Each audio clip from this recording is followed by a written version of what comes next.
আসসালামু আলাইকুম, আশা করি সবাই ভালো আছো। আজকে অনেক দিন পরে তোমাদের জন্য নতুন একটি ভিডিও নিয়ে হাজির হয়েছি। আমি মেহেদি সাগর।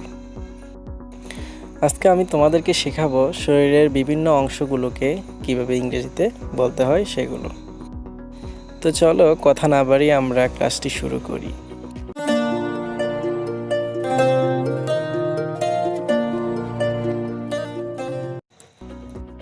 ফার্স্ট অফ দ্য বডি, দেহের বিভিন্ন অংশসমূহ।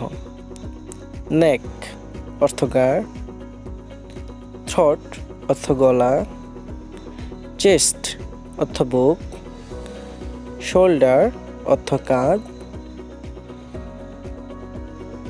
আর্মফিট অর্থ বগল,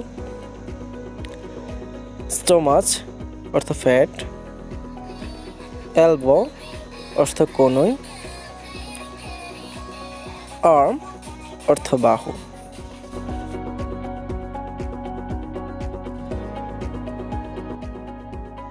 ওরিস্ট অর্থ কবজি, ওয়েস্ট অর্থ কোমর, হ্যান্ড অর্থ হাত, হিপ অর্থ নিতম্ব,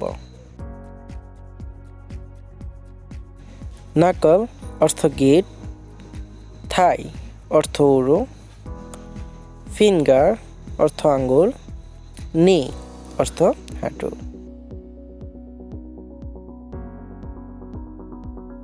শিন অর্থ পা, খাফ অর্থ পায়ের মাংসপেশি, টয় অর্থ পায়ের আঙ্গুল, অ্যাঙ্কল অর্থ গোড়ালি, হিল অর্থ গোড়ালি।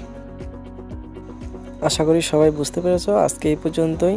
সবার আগে নতুন নতুন ভিডিও পেতে চ্যানেলটি সাবস্ক্রাইব করে নোটিফিকেশন বেলটি বাজিয়ে দাও। ধন্যবাদ সবাইকে।